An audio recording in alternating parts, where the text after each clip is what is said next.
Underneath your calm exterior, there's a whisper that's been growing louder. I'm falling behind. You might not say it out loud. Maybe you mask it with jokes. Maybe you throw yourself into distractions. But at 3 a.m., when the world is silent, that voice hits differently. You scroll through feed, see people getting married, building businesses, traveling, preaching, healing, finding their purpose. And you wonder why you're still stuck in the same place, still unclear, still waiting. It hurts deep because you know you're not lazy. You know you're not blind. You've done the work. You've cried in silence. You've obeyed your spirit even when it cost you everything. And yet, here you are, feeling behind. But what if I told you that the timeline you think you're failing to meet was never yours to begin with? You see, there's a lie that's so embedded in our culture that most of us can't see it anymore. The lie that says there's a right time to do things, that your worth is measured by milestone. Graduate by 22, have it figured out by 25, succeed by 30, settle down by 35, retire by 60, die at 80. Tick, tick, tick. That's the clock of the collective. And if you dare to deviate, the system will call you lost. It will label you as lazy, unmotivated, confused, or worse, irrelevant. But let's be honest, the people who are truly awake feel this pressure the most. Because once you break out of the trance, you begin to see how artificial that timeline was. It wasn't made for your soul. It was designed to control your steps. It was built to keep you predictable, productive, and numb. And the moment your spirit says, I can't keep pretending anymore, everything starts to collapse. But that collapse is sacred. It's not a failure. It's a recalibration.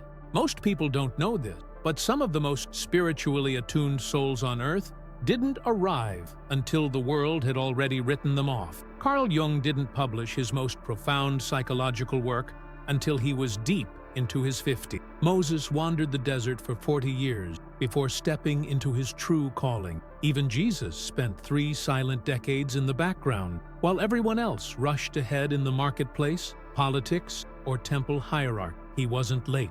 He was aligned. And yet here we are, measuring our sacred journey with the same stopwatch that never had our spirit in mind. That's why your soul is tired, because you're trying to run someone else's race. You're trying to match a pace that was never designed for your rhythm, and it's killing your joy. What's wild is how this programming begins so early. We're taught to compare since kindergarten. Who's reading faster? Who's taller? Who's better at math? Then in our teens, it's who's dating, who's popular, who got in, and adulthood. A competition disguised as normal life. Careers, cars, followers, families. It never ends until you decide to end it for yourself. But stopping isn't easy. It feels like rebellion. It feels like betrayal. You feel guilty for slowing down, as if rest is laziness and stillness is stagnation. But what if those pauses are the very portals your spirit has been begging you to enter? What if your delay is actually divine? What if that strange season of nothingness was the very thing saving you from a timeline that would have buried your soul? There are people out there who did everything right and still feel empty. They hit all the marks, but somewhere along the way, they lost themselves because they were never taught that the real purpose of life is not speed, it's authenticity. And authenticity takes time. Sometimes it takes breaking down completely just to realize you were never late. You were being recalibrated. Have you noticed how the deepest transformations always begin in obscurity? The seed doesn't blossom in the sunlight. It breaks in the dark, hidden, forgotten. While the rest of the world is blooming on Instagram, your process is buried in silence. But the roots you're growing now, they're eternal. You're not falling behind. You're being prepared to grow in a direction no one sees coming. And that's why your soul hurts when you compare yourself. Because deep down, you know you're not meant to follow the crowd. You were never designed to fit the mold. You came here to break it, to live off script, to burn the calendar and follow the current of your own spirit. That's terrifying to the world, but it's the most powerful thing you can do. Because once you stop chasing their time, you start remembering your own. And when that remembrance comes, it doesn't look like fireworks or celebrations. It looks like clarity. It feels like calm. It shows up when you no longer need to justify your path to anyone, not even yourself. That's the shift. Once you realize you've been chasing a borrowed timeline, there's a strange kind of grief that sets in. Not because you lost anything real, but because you gave so much of yourself to something that was never yours. You grieve the years you spent molding yourself into who they said you should be. You grieve the parts of you that were silenced just to be accepted. And perhaps the heaviest grief of all is the realization that some of your biggest achievements were actually your biggest distractions. But here's the thing about spiritual grief. It doesn't destroy you, it cleanses. It's not the end of your path, it's the beginning of your real one. Because for the first time, you're no longer building your life to be seen, you're building it to be true. Most people won't understand this. When you start slowing down to listen to your soul, they'll call you lazy. When you begin saying no to things that drain your energy, they'll call you selfish. When you disappear to reconnect with your own essence, they'll call you unstable. Let them misunderstand you. Because the further you walk toward truth, the more crowded illusions become, and silence becomes your refuge. There's a reason why true awakening often feels like isolation. Because when your spirit is recalibrated, it needs space. You begin to notice how loud the world is, how rushed, how much of it is just noise pretending to be meaning. And you stop wanting to compete. You stop wanting to impress. You stop needing applause, not because you're arrogant, but because you've finally remembered how to feel yourself from the inside out. Think of a caterpillar. When it enters the cocoon, it's not resting, it's dissolving, literally. Its body breaks down into a formless state before becoming something new. That space in between, the breakdown, is what most people avoid. They rush it. They force clarity, but transformation can't be rushed. The same way you can't force a flower to bloom out of season, you can't rush a soul into embodiment. It happens in silence, and you don't get to skip the messy part. This is where many lose faith. They interpret the silence as abandonment. They assume that if life feels empty, it must mean they're off path. But what they don't realize is that the silence is the path. It's the divine pause before the pivot, the sacred womb before rebirth. It's not punishment, it's positioning. Some of the greatest expansions of your life will look like nothing is happening. On the surface, everything might feel stagnant, but under the surface, your entire energetic system is rearranging. Old beliefs are dissolving, false identities are being stripped, and most importantly, your inner compass is being repaired. Because you can't follow divine timing if your compass is still pointing to external validation. And that compass? It's subtle. It doesn't shout. It whispers. It leads through intuition, not instruction. That's why the silence is so important. If your life is too loud, you'll miss the signal. You'll keep repeating the old cycles, chasing the wrong doors, mistaking motion for progress. But when you finally sit in the discomfort, when you allow yourself to be still long enough, you start hearing something else, something deeper. You hear you. You remember that you're not here to be fast. You're here to be whole, and wholeness takes time. Real time, sacred time, time outside of deadlines and deliverables. Time that doesn't obey algorithms or calendars. It's the time of the soul, and it moves differently. It moves like water, soft but unstoppable, quiet but powerful. This is where alignment begins, not with a goal, but with presence. When you stop trying to force your future, you make space for your future to find you. That's the paradox of awakening. The less you chase, the more you attract. The more you release, the more you rise. And the more you slow down, the more everything speeds up on its own, in divine order. Some people won't wait for this process. They'll jump back into the matrix the moment it gets uncomfortable.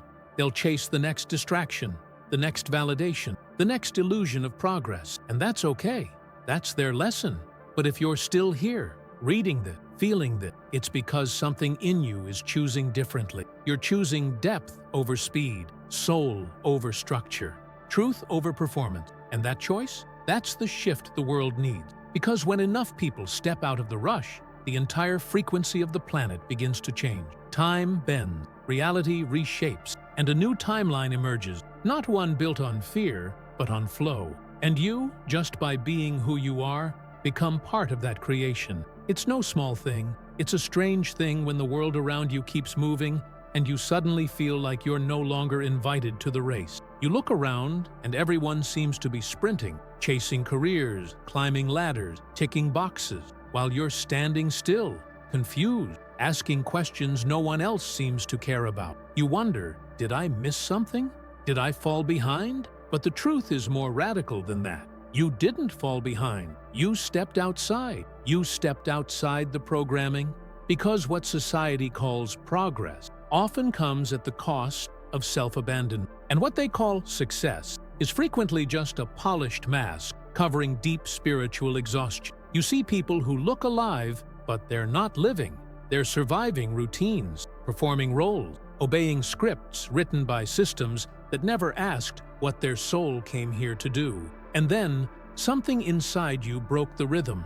You couldn't keep up, not because you were weak, but because you started hearing something deeper. A pulse that didn't match the world's drum. A call that didn't fit the schedule. That's when the disorientation started. But that's also when the real awakening began. There's a term in ancient mysticism called the sacred pause. It refers to a moment when the universe pulls you out of your routine, not to punish you, but to reposition you. This pause often feels like a breakdown, like nothing makes sense, like you've lost all the momentum you fought so hard to build. But from the soul's perspective, it's an invitation. It's the universe saying, what if you were never supposed to go that way? What if that life you're mourning wasn't your real path at all? We rarely talk about how much courage it takes to slow down in a world that glorifies speed, or how radical it is to rest when everyone else is running. But the more you resist rushing back into normal, the more you realize something sacred. You don't miss your old life. You miss who you were before you tried to fit into it. This is where people start waking up to timeline, not clock time, not deadline, but energetic timeline. The moment you stepped off the conveyor belt of expectation, you began moving in soul time. And soul time doesn't run in straight line. It loops, it spirals, it delays on purpose. Because its goal isn't productivity, its goal is truth. One of the most powerful realizations during spiritual realignment is that divine timing often feels like delay. But delay isn't denial. Delay is where depth is built. It's where the roots grow. It's where your nervous system catches up with your destiny. Because you're not just changing direction. You're becoming someone who can actually hold the life your spirit has been calling in. Think about this. If the life you deeply want landed in your lap tomorrow, would you be able to handle it? Not just externally, but emotionally, energetically, spiritually? The pause is where that preparation happens, not in the spotlight, not in applause, but in obscurity, in the quiet work that no one claps for. That's where alignment is earned, and ironically, that's what makes you magnetic. Have you ever met someone who wasn't rushing to be seen, but somehow you couldn't take your eyes off them? That's the power of alignment. It's not loud, it's anchored.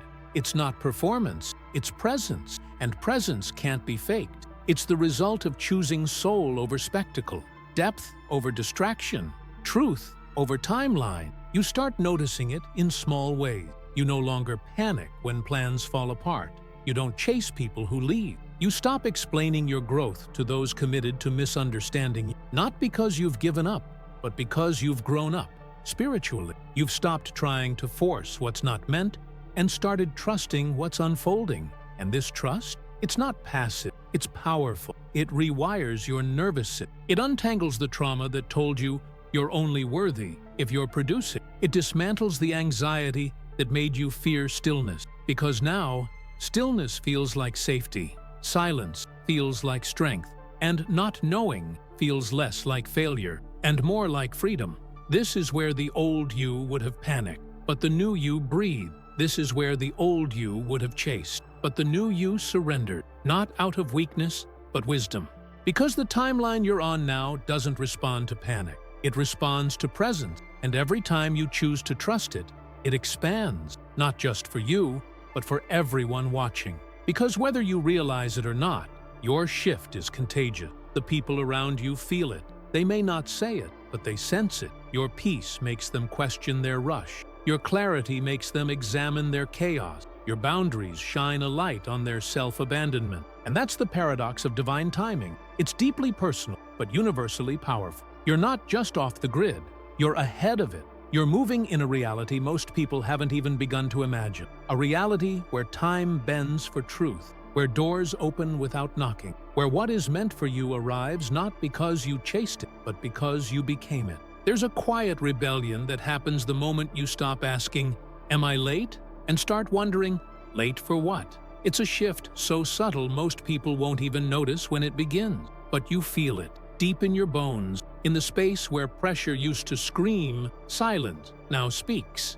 And what it tells you is this: you were never supposed to arrive on their timeline. Because their timeline was never built for your truth. Look around. You'll see people rushing to meet deadlines they didn't set, chasing milestones that were never theirs to begin with. School, job, marriage, house, children, retirement. The same script recycled over and over, as if human souls were factory-made. And if you step off that assembly line, you're labeled lost. But what if the real tragedy isn't being lost? It's never questioning where the line was going in the first place. This is the moment the spiritual timeline begins to reveal itself. Unlike the collective clock, this one doesn't tick. It pulses, it vibrates. It responds not to urgency, but to energy. It moves when you're aligned and stalls when you're not. And while the world might scream, you're behind. Your soul whispers, you're being repositioned. Have you ever had a door slam in your face only to discover later that it was never meant for you? Have you ever felt the weight of rejection only to realize it was divine redirection? That's not coincidence. That's calibration. The universe isn't interested in speed, it's interested in sequence. It knows that certain transformations can't be rushed, that certain blessings would crush you if they came too soon. Timing, in the spiritual sense, isn't about minutes or months. It's about readiness. It's about resonance. It's about the version of you that must be born before the breakthrough arrives. And that version of you is forged in obscurity. It's forged in the quiet moments where no one is watching, where there are no achievements to post, no applause to collect, just you and the silence, you and the waiting, you and the relentless process of unbecoming who the world told you to be, so you can finally remember who you actually are. Think about nature.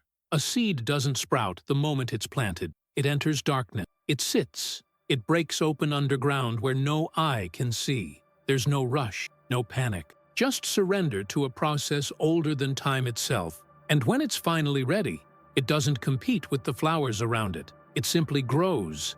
Because the sun wasn't created for speed, it was created for light. You are not here to rush. You are here to rise. And rising takes time. But that rise becomes magnetic. Because when someone moves in alignment with their divine rhythm, it's unmistakable. You feel it when they walk in the room. You sense it in their calm, in their eyes, in their stillness. It's not confidence, it's conviction. They're not trying to prove themselves, they're trying to preserve themselves. That's power. Here's a truth no one tells you when you step off the collective clock. People will misunderstand you. They'll project their urgency onto you. They'll call your pace laziness, your solitude selfish, your silence indifferent. But what they really fear isn't that you're behind.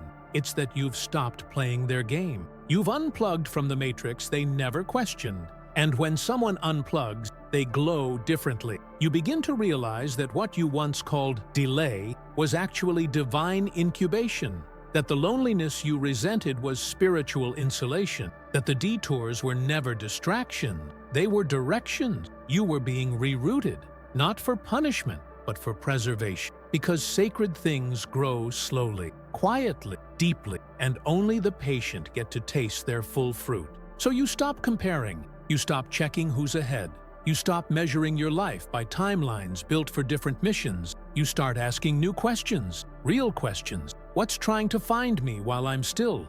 What's awakening inside me that couldn't rise when I was rushing? And the answers come, not all at once, but in soft waves, in signs, in synchronicities. A stranger says exactly what you needed to hear. A missed train saves you from an accident. An unexpected delay puts you in the exact right place at the exact right time. Coincidence? No. That's the rhythm of divine timing. It's not late, it's lyrical. This rhythm teaches you something essential. Your value is not in how fast you arrive. It's in how deeply you listen on the way. Because what's meant for you is not impatient. It doesn't need to be chased. It waits. And when you're ready, it moves towards you with a grace that rewrites every moment you ever doubted yourself. You don't break clocks to rebel. You break them because they never measured your kind of time. You don't escape timelines to hide. You escape them to remember. To remember that the most extraordinary lives often look nothing like the world expects. They look like slow, sacred bloom, like quiet revelation, like pauses that pulse with divine purpose. And in that remembrance, you reclaim something priceless, your own rhythm, your own flow, your own way. There's a strange peace that settles in when you finally stop fighting time. Not the minutes on the clock, but the shame that comes from not being where you should be. That invisible pressure that whispers you're too slow, too old, too late. It haunts you every time someone else gets there first. It creeps in when your timeline doesn't match the one society glorifies. But eventually, if you stay in the stillness long enough, you begin to see it differently. You begin to see that the real illusion wasn't time. It was comparison dressed as urgency. They told you there was only one path, that success had an age limit, that dreams had deadlines, that healing had a schedule. And if you didn't follow the map exactly, you failed. But what if the map was made for someone else? What if the detours weren't accidents, but invitations? There's a concept in psychology called chronos and kairos. Chronos is linear time, the ticking clock, the appointments, the structure. Kairos is sacred time, those divine moments when something shifts, something breaks, something begins. Most of the world lives in chronos, but those who awaken, who break patterns, who heal deeply, they begin to live by kairos. They wait for alignment. They trust synchronicity. They let go of the need to rush because they realize nothing sacred ever arrives in a panic. And that's what no one tells you when you choose your own pace. Your timeline will confuse them. People will project their fear onto your slowness. They'll tell you you're wasting time, but in truth, you're reclaiming it. You're turning time from a weapon into a womb, from something that chases you into something that carries you. Think about it. Some of the most powerful transformations happen in seasons no one sees. A caterpillar doesn't rush into flight. It dissolves inside the cocoon. It unbecomes everything it thought it was. From the outside, it looks like death. But on the inside, it's becoming something it could never explain in words. That's you. That's why it feels so messy, so still, so isolating. You're in a metamorphosis no one else can measure. And if they try, they'll always get it wrong, because they weren't meant to understand a process that was never theirs. Some people get married at 22 and divorced by 30. Others find love at 50 and stay in it for life. Some find purpose at 18, others awaken at 60. There is no on time in the soul's journey, only true time. And true time has nothing to do with calendar. It has everything to do with becoming. So what happens when you stop measuring your life by clocks and start measuring it by connection, by depth, by truth? You begin to realize that every so-called delay was a disguise, that the years you thought were wasted were actually sacred rehearsal, that the waiting wasn't punishment, it was preparation. Life wasn't late. You were just early in understanding things most people never stop to question.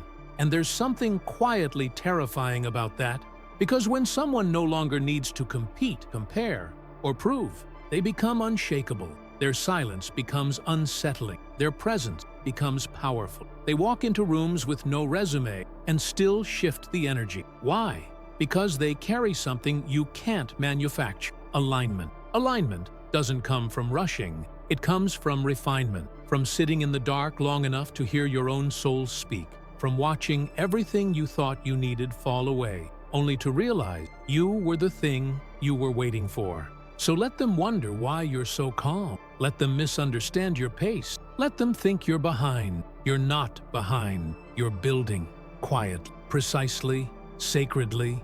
You're not missing out. You're tuning in. And when your time comes, and it will, it won't look like theirs. It won't come with fanfare. It will come with clarity. It will come with ease, with doors that open without you knocking, with people who recognize your energy before your name, with opportunities that don't require you to shrink or shapeshift. That's the gift of living off the timeline, of trusting the detour, of embracing divine delay. You don't owe anyone an explanation for your pace. You don't have to justify your timing. Your path is your proof. And the fact that you're still here, still listening, still learning, still becoming, is more powerful than any milestone. So breathe. You're not late. You're not lost. You're not behind. You're exactly where your soul needs to be, to remember what the world made you forget. You were never meant to follow the clock. You were meant to break it.